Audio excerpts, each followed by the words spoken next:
ये कहानी है 1938 की। कैरली नाम के एक आदमी की हंगेरियन आर्मी में, और वो उस कंट्री का बेस्ट पिस्टल शूटर था।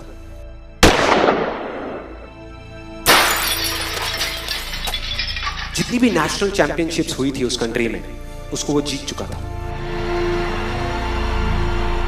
और सबको ऑलमोस्ट कंफर्म था कि 1940s में जो ओलंपिक्स होने वाले हैं उसमें गोल्ड मेडल केरली को ही मिलेगा।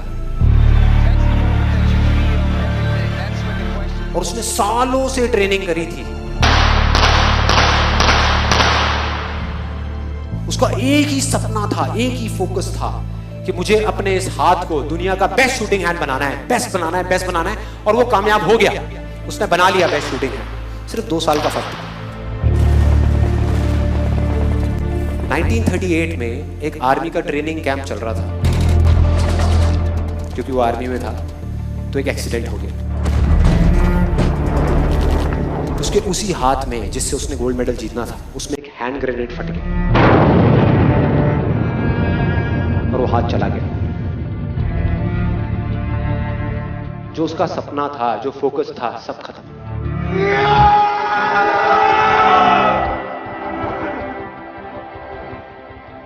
उसके पास 2 रास्ते थे। एक तो ये कि वो बाकी की पूरी जिंदगी रोता रहे और कहीं जा करके छुप जाए,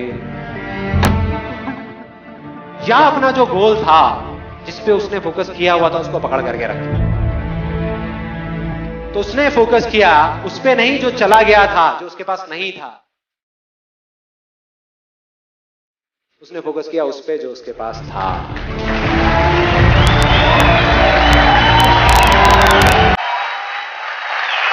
जो उसके पास था। और क्या था उसके पास में? एक लेफ्ट हैंड, एक ऐसा हाथ जिससे वो लिख तक नहीं सकता था। 1 महीने तक उसका हॉस्पिटल में इलाज चला, साथ के लिए। और सही 1 महीने बाद अपनी ट्रेनिंग शुरू कर दी इस हाथ की।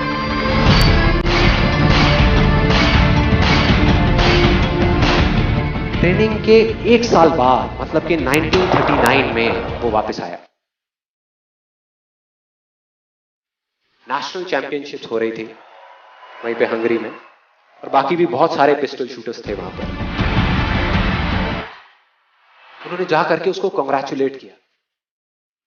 कहा कि यार देखो, ये होता है जज्बा, ये होती है स्पोर्ट्समैन स्पिरिट, कि इतना सब कुछ होने के बाद भी तुम यहां पर आए हो हमको देखने के लिए और हमारा हौसला बढ़ाने के लिए। किसी को नहीं पता था कि वो 1 साल से अपनी ट्रेनिंग कर रहा था लेफ्ट हैंड की। और उसने जवाब दिया, मैं यहां पर तुम्हारा हौसला बढ़ाने नहीं आया, तुम्हारे साथ कॉम्पीट करने आया हूं, तुमसे लड़ने आया हूं, तैयार हो जाओ। और कंपटीशन हुआ। बाकी सब वहां पर जितने भी लोग थे वो कॉम्पीट कर रहे थे अपने बेस्ट हैंड से। ये कॉम्पीट कर रहा था अपने ओनली हैंड से। ओनली हैंड से। कौन जीता? The man with the only hand, केरली, जीत गया। लेकिन वो यहां नहीं रुका। उसका गोल क्लियर था कि मुझे इस हाथ को, इस कंट्री का नहीं, इस पूरी दुनिया का बेस्ट शूटिंग हैंड बनाना है। उसने अपना सारा फोकस उठा करके डाला 1940 पे, जब ओलंपिक्स होने वाले थे। लेकिन 1940s के ओलंपिक्स कैंसिल हो गए वर्ल्ड वॉर की वजह से।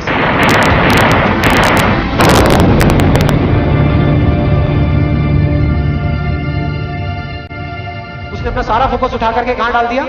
1944 में जो ओलंपिक्स होने वाले थे उसके ऊपर। और 1944 में जो ओलंपिक्स होने वाले थे वो भी कैंसिल हो गए वर्ल्ड वॉर की वजह से। फिर से कैंसिल।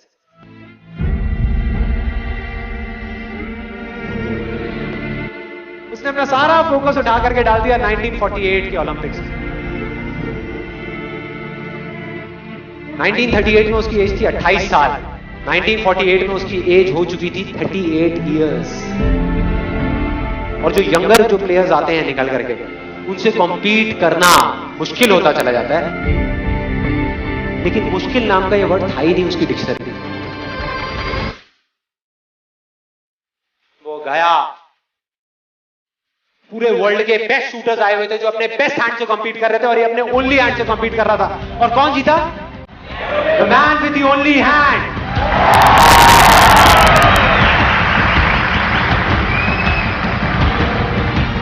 लेकिन वो तब भी नहीं रुका। 1952 ओलंपिक्स,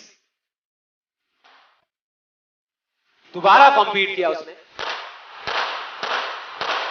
और इस बार गोल्ड मेडल कौन जीता? कैरल ली।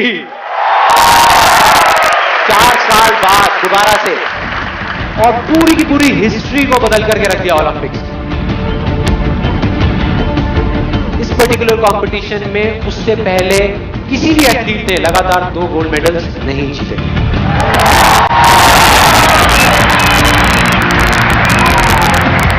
अब किसी भी लूजर के पास चले जाओ, उसके पास लिस्ट होगी बहानों की कि मैं इस वजह से फेल हुआ अपनी लाइफ में, इस वजह से मैं कुछ नहीं कर पाया। बहुत लंबी लिस्ट है। और दूसरी तरफ विनर के पास चले जाओ, उसके पास में 1000 वजह होगी वो ना करने की जो वो करना चाहता है, सिर्फ एक वजह होगी वो करने की जो वो करना चाहता है, और वो कर जाएगा।